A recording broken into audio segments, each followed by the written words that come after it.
Hey Garage, this is Aaron. Today, as a part of our Roots Bible study, we're going to talk about one word. We're going to talk about the Sabbath day.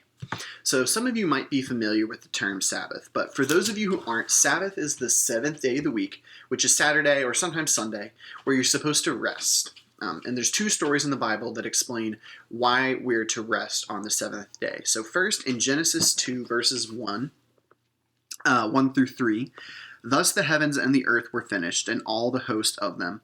And on the seventh day God finished his work that he had done, and rested on the seventh day from all his work that he had done. So God blessed the seventh day and made it holy, because on it God rested from all his work that he had done in creation." So for 6 days God created everything. Created the fish, the birds, the water, the mountains, human beings. But then on the seventh day God rested, which is a little bit weird. Why would God need to rest? Isn't he supposed to be all-powerful? But we're going to come back to this in a little bit. The second story actually comes out of Exodus 20, verse 8, and it reads, "Remember the Sabbath day and keep it holy. 6 days you shall labor and do all your work, but the seventh day is a Sabbath to the Lord your God. On it you shall not do any work, or your son or your daughter, your male servant or your female servant, your livestock, or any traveler within your gates. For in 6 days the Lord made the heavens and the earth, the sea and all that's in them, but rested on the seventh day. Therefore the Lord blessed the Sabbath and made it holy." So this is the fourth out of the 10 commandments. So this might sound a little familiar, but for more context, the Israelites had just been slaves in Egypt for several hundred years. So when you're a slave, how do you know if you're a good slave? How do you know how valuable you are? Your worth is measured in how many bricks you can make or how much wheat you can harvest. Your worth is the amount of work you can do for your master. And you have control over that. You can work harder, you can work longer hours. So the reason God established the Sabbath day was for two reasons. The first was to teach Israel that they are no longer slaves. Their value is not in how much work they do for their master, but rather that they're valuable because they're God's chosen people. The second is to teach Israel to trust in God. We read a few chapters earlier in this a story about the Israelites traveling in the desert. And in the desert, there's not any food.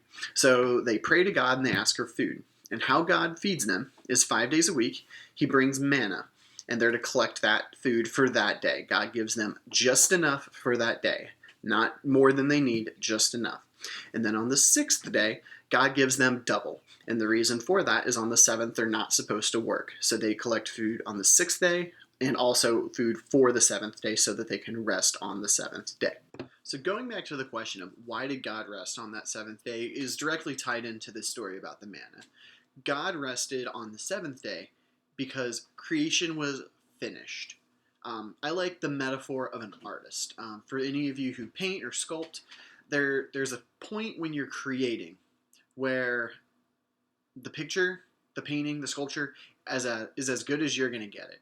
And if you add one more brush stroke, or you take one more chip on the chisel, or you move something in the clay, it's going to throw everything off. And knowing when something is just enough is actually the key.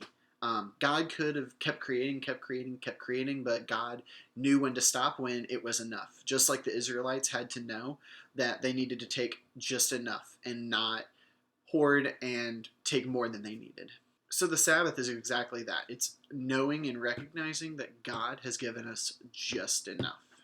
So fast forward a few thousand years, we see a story in the Gospels where Jesus and his disciples are walking through wheat fields on the Sabbath day. And the disciples start to get a little hungry, so they reach out and they pull some wheat out of the ground, and then they start eating the heads of wheat off, the heads of grain off the wheat. And some religious leaders see that and confront Jesus because they were working on the Sabbath day.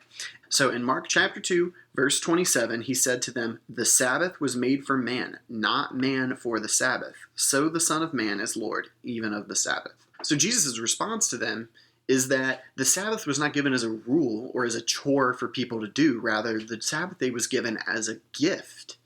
It was the opposite. It was a gift that God gave us to rest and remember that God will provide. So why does this matter to us today? As Jesus said, the point of the Sabbath was not that we all have to take a day off on Saturday or Sunday, or we're bad people if we don't. That's not the point. The point is to teach us the importance of resting, to take a day or an hour or a few minutes just to reflect on God and how he provides for us. And also remember that our value is not in the work that we do or how much work we do, but that we're valuable simply because we are created by God. We have in Genesis chapter 1, we see God say, let us make man in our own image to be like us, that they reign over the fish in the sea, the birds in the sky, the livestock, and the wild animals. We are created by God, and because we are created by God, we are valuable. So this week, take a few minutes, take an hour, take how much time you want to just sit back and reflect on that message. See you guys. Have a good week. Hey, Garage, it's... I'm going to choke and die.